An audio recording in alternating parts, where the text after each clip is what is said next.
Right, everyone. Hope you're all back. And this is going to be a very basic whistle-stop tour of Consortia Manager. And you're welcome to ask questions and interrupt if you want to. But I'm just showing you the basics, which is what we were asked to do when we sent out our request for ideas for the conference. Okay, so without further ado, where's my slides? Okay, well, that's just the front slide.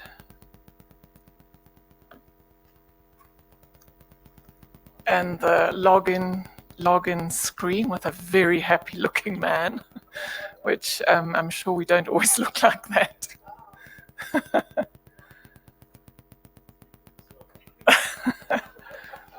Okay, what I'm going to show you first is what I see and a bit of what I put into Consortia Manager, just to give you some of the background. So Consortia Manager is really just a workflow for consortia, and it works on the Kanban principle, which, as you can see, it's a workflow. There's a set of 5 things that one has to do, except we don't use the invoicing module. We only use the first 4. So what I first see on the screen when I log in is this screen. And at the beginning of renewals, these panels light up to show what I have to do. Now, just a bit of a caution here is I'm using the test server. It's called the staging server, which is why you see that yellow line at the top. So I've basically hidden all the information so I don't give away everyone's budgets and other secrets. But I'm using the staging server to just show you what it looks like. This is not real. And they only update the staging server about every 6 months, so this is old stuff. Anyway, what happens is each of these panels lights up once we go into renewal season. And I've set renewals to start at the beginning of July. It's all automatic and it's wonderful. It tells me exactly what to do at what stage. So first is the planning, and then the first thing is inform members, which we don't always do because it's really just an email saying, have you updated your details in Consortia Manager? So I don't always use that because usually those details are updated. Then the next thing that lights up once I've either got rid of that informing or whatever is price requests. And that is very important. Once the SANIC board gives us our mandate for what we may negotiate for, I use that to send emails to all the publishers saying, this is what we expect. Basically don't come with other stories, although they always do. Then the next column is negotiate. And once I've sent out those emails to publishers, price calculations lights up. And then it's waiting for me to put in all the pricing for the new deals. It also has a thing, upload title list, which don't believe that 245, it's not true. But I do try and upload, when the publishers send us their updated title lists, I upload them to Consortia Manager. They're supposed to send KBART lists, but they don't always. And in which case, I simply have to put in the title and the ISSNs. Then after that, it tells me I must request the license. If there is already a license, I simply tick that off and assign the license. And that's all automatic. I go through a whole series of tasks and it automatically uploads licenses. The third column is finalize, and this is the bit that would interest you. Once I've put in the pricing and done all the rest of the stuff, publish agreements pops up, and that means once I tick those boxes, you can see the deals on your side. So they're hidden before that, and then once I tick that, you can see it. After that is confirm, and I'll come back to this just now because this is also quite important. But once you confirm that you are taking this subscription or this deal, I get something popping into place orders to say there's something there and I have to do something about it. And what I do at that stage is I send an email to the publishers. So that's why it's quite important that once you've decided on your subscriptions for the year and you update Consortium Manager, that I know that you've done it and I can send to the publisher and say, these people have confirmed, here we are. Please confirm that I've got the prices right, etc., etc. This is just a little thing to show you what Kanban is. It was developed in Japan by an industrial engineer, and it's really just the visualization of work. And for me, it works great because I can't forget anything. Little panels light up all the time. This is showing you what happens when I first put in information on a subscription or a deal. And the red arrows are showing you the important bits, which are, I put in a reply deadline and I try to make it as long as possible so that people have time to update Consortium Manager on their side. And it also will show you if it's a multi-year agreement and the years, the group start date and the start end date. It shows you when the deal was started and when it will end. This is just to show you the summary that I put in. It's called a content summary here, but it's actually, when you see it, it's called an agreement summary. I don't know how they got that wrong. But anyway, I just put in as much information as I can here so that you can read all about the deal and see if it's suitable or you hate it or whatever. This is what you see on your side when I hit publish. You'll be able to see the agreement name. You can see the deadline for the reply, that red arrow. It's a little bit high. I didn't quite get it right. You can also see the agreement period there as well. The agreement period now is 2023, 1st of January to 31 December 2023, but just below it, it tells you it's a multi-year deal, and you can see the start and end dates. This is the bottom of that screen. I couldn't fit it all onto one slide. I try and upload as much information as possible at the bottom of the agreement summary. So, for example, with all the TAs, I've uploaded the title lists, which are also on the Sandlick website. So it's the same lists, but if you in Consortium Manager, you can just quickly look here. I also put in things like if there's an agent, a subscription agent that you have to use, you can't use anybody else, I'll put the sole agency letters there. And there are various other letters that we need, sole supplier letters sometimes, all kinds of information, whatever we can get hold of and that we feel you need, we upload it there so that you can download it again for yourselves. Then below the agreement summary is just the pricing information. It gives you an overview of what we've agreed in the license agreement. And I haven't done another slide to show you, but below the pricing information, you get the license agreement. Some rather strange summary of the license agreement, but then the actual agreement is also uploaded there. This is the first screen that you see when you log on to Consortium Manager. So I've pointed to the two important blocks. The first one is renewals, and it'll show you how many renewals you've got for that year.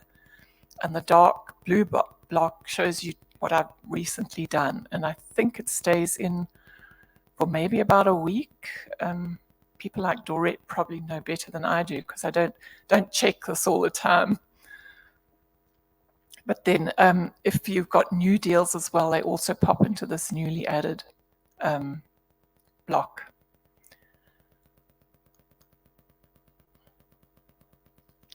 This is what you will see if you click on renewals. And I've put the red arrow there where if you mouse over that little shopping basket, it says add product to basket. And at that stage, you can add it to your basket or you can cancel it. That little red cross next to the shopping basket means cancel. And you do need to be quite careful you don't click that, because I gave one of the publishers a heart attack. Someone clicked it and I said, this is very strange, but these people are cancelling, did you know? And he nearly had a coronary. Anyway, it wasn't a cancellation, it was just a wrong click. Next one, it shows you you've clicked on something and it's gone into your shopping basket, and the little red arrow shows you there's now a 2 in your shopping basket because you've clicked on 2 things and put them into your shopping basket.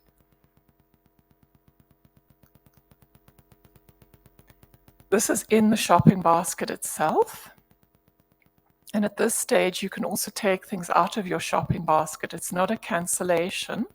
If you look on the right-hand side, you can see a tiny dustbin.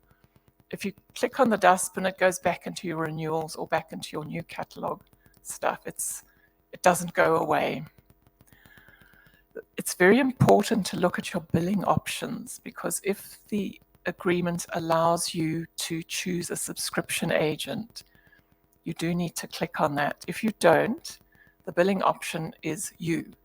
And we don't know that we must now tell the subscription agent, these people have agreed to this, subscription. And it does cause a bit of confusion. So that's a really important thing to check. If you're not allowed, because of the deal, you're not allowed to use a subscription agent, then it just shows your library billing details. And there are some agreements like that. Emerald is one, where you can use a subscription agent, but then they charge you full price.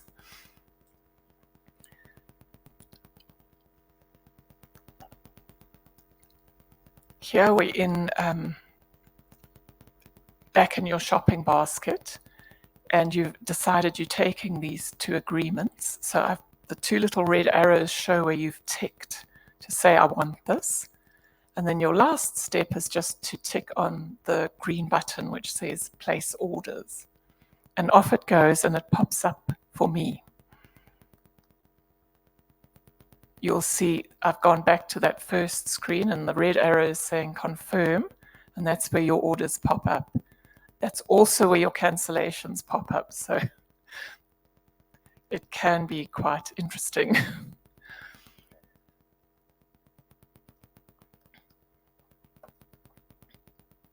Then to just let you know, if you've got, if there are new agreements or pricing that we've been given that you might be interested in, that goes into the catalog. And in the first screen, I showed you that dark blue block which said newly added, and it had a little button at the bottom, open catalog. You can also open your catalog from the top blue bar, which you can see I've highlighted here. And you can see there's an N on the left-hand side. It's on your left-hand side, yeah. Which says it's a new agreement, and it gives you the pricing, and you can put it in your shopping basket if you want to or not. Or just ignore it because it will eventually go away. It will eventually just expire. The next button on your blue bar is subscriptions, and this is very useful. You can click on this and you'll get a list of all your subscriptions, current subscriptions for the year, plus the pricing. I've hidden it here because it's somebody's deal.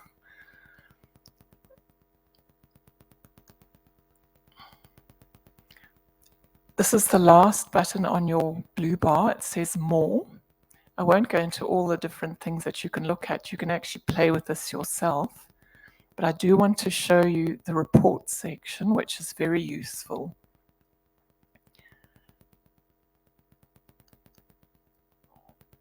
Okay, we're in reports now. I have set up one report which is available to everybody, which is the awaiting renewals one. And this will pop up. You can see it in your report section. If you want to run it, you click on the little sort of wheels that are on the right-hand side, and you generate a new up-to-date report for yourself. You can also set up your own reports here and keep them. They're not available to everybody. They're just available to you, but you can set them up here. So you would click on Create New, and then you can create a new report. And here I am, I'm creating a new report. And it's very similar to most of the library systems that I've seen. You check what you want. So I couldn't quite fit this on the screen, but I've chosen a subscriptions report. You can see the top red arrow. And then down where it says basic information, you can pick what you want to put on the other side, on the right-hand side, for what you want in your report. It's quite important if you're looking at subscriptions or anything else for that matter to make sure that you've got the right period. I forgot to tick this when I was doing the slideshow, and I couldn't understand why my report was empty. I hadn't ticked on a date. You can tick multiple dates if you like, although they do tend to get a bit long.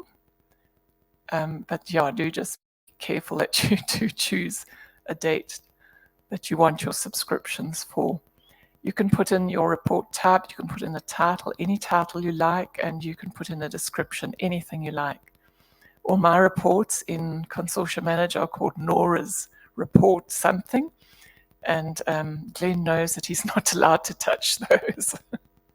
He's been trained. Right, at the bottom, so we can pretend we've done our report, we've got everything we think we want in it, and if you click on this blue button on the right-hand side where I've got the red arrow, if you refresh it, it shows you a sample of what you've put into your report. So you can decide, okay, I need some more information, or there's too much information, and you can go back and take it out before you actually generate your report.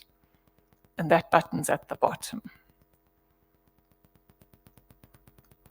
Another important thing is right on the right-hand side, you've got your library profile. And I've put a red arrow there where you can view your profile. And really important, now Sandlick doesn't manage your contacts. We'll put the first person in, the administrator, or whoever it is you ask us to put in. But after that, it's up to you to add your whoever you want, your contacts. Because we don't know who you want to see what, who you want to have access to. So this is all your section where you can add people. You also decide what emails they get or don't get. This is completely yours. You can also edit your library here. It's got very basic information, but you can go in and edit it if you like. I do the FTEs. You can see on the right-hand side that dark blue FTE information. I do those. I get the government FTEs. Next slide. It's that one. Oh, sorry. There we are. We got the right one. Yes. There we are. Sorry about that. Yeah, so you can create your users here. You need one administrator at least, and the administrator can do everything, add users, add, confirm agreements and so on. You can have just the users. They can't add a person to your system, but they can look at things. They can also do the ordering. And then the last one is view only, and quite a few libraries allow other librarians, not people in acquisitions, to have a view only view. They can't do anything, they can just look.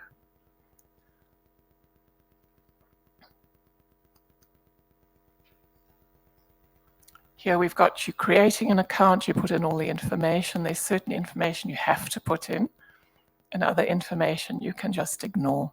And you can just see the top piece of the email notifications where you can click on what emails you want people to get. And this is my last slide. I'll send everyone the staging Consortium Manager address, it's very easy. It's just staging.consortiummanager.com.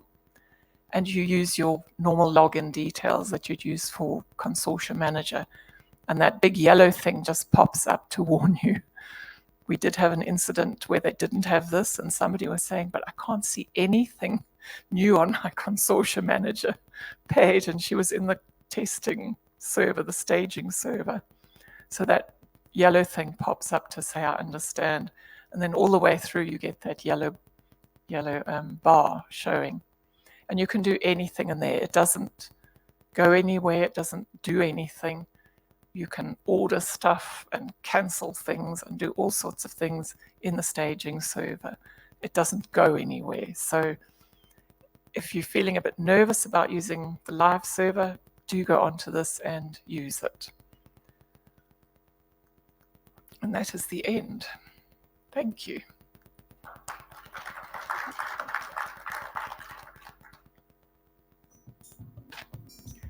Any questions? Is it time for the test now? I'm joking. Dora. Yes, please. I'm always slightly confused where to look up for new deals. We've had some interaction with our engineering faculty, and they came up with a whole grocery list of things that I want. And I said, well, I undertook to say I will find out from Sanik if there's any deals available. But sometimes I find it very awkward, or I'm looking at the wrong place. So perhaps this catalog story that you're talking about, I think it was, Yes, yeah. that was at the catalog. Click on the catalog, but a word of warning, beware, it's a very long list. Yes, yes. If there's a new deal and we've put pricing in, tick on the little circle that says has prices, and then it's a much shorter list. I'm updating our user manual, and I'll be sending it out to everyone. Please. But then also just get hold of me, and I'll do you a few screens for yourself. Yes, yes. This is where I got all these screens from, the questions people asked, and I did a little display for them and sent it. That's why I had to block out all the pricing and the names. Because sometimes if you do search for it and you say you want a 2023 deal, for instance, then the list just disappears. There's nothing. Yeah, no. Is that because there's no new deals on the there table? probably is no new deals on the table, or I'll try it out myself. I'm not quite sure why it does that. But there are some things where you haven't put the right thing in, and then you get this blank screen. Yeah. Yeah. Okay. But we do put the new deals in the catalog, like that example I showed. There was a Yes. sage and something else. Yeah. Yeah. Okay, thank you so much. Oops. Hi, Bongi. Hi, Nora. When you click the order button, the final step, when you decide that, okay, now you want to make this order, do publishers automatically see that? No, I am in between you and the publisher, so I look at what's been ordered, and I usually leave a little bit of a gap in case someone changes their mind or thinks, oh no, we haven't got the money. And then it's an email, I usually adjust it for each publisher, and then I send the email off to the publisher, so it doesn't go automatically. It comes first to me, and then I do it. Hi, Nora. Hi. I've been put in a situation where we've been subscribing some products from one agent, and then recently another agent has got exclusive rights to those items that we subscribing to. So what happens in that instance? Because I was invited to a meeting by the agent that's not our agent. What happens with that is I normally try and persuade them that you need to use this agent that you've used forever or whatever, and sometimes they agree. We have to take it on a case-by-case basis. It has happened, I know, with Burgundy, but they allow you to use an agent in South Africa if you want to. So we usually try and sort it out so you can use the agent you want to.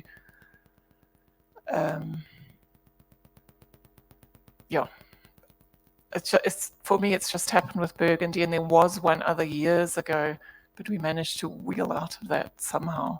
I can't remember the details.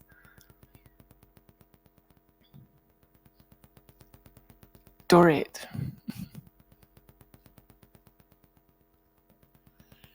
Thank you, Nora. I just want to ask about the information on the licenses, the tick list that is there. Is that something that is standard in the system? Or Yes.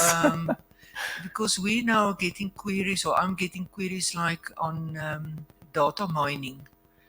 And I mean, we never see the standard agreement of Sunlick. So we don't know where is that discussed, that is standard in the agreements, and is it there?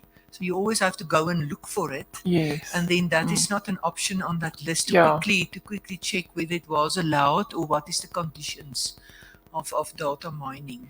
Yeah, that wretched list that you tick, I can't change it.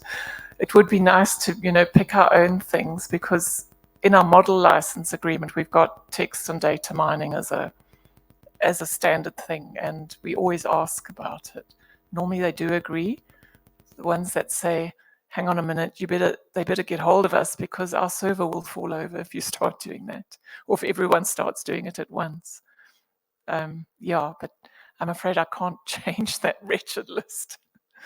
But that's an important point. It would be actually quite nice to do a quick summary of each agreement and tuck it in under that agreement summary.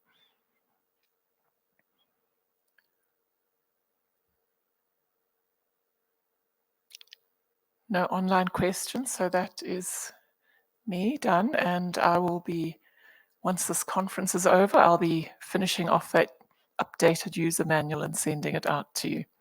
But please don't hesitate to ask if you've got any queries. It doesn't take long for me to put something together for you so that you can see exactly what you have to do in your section. Thank you.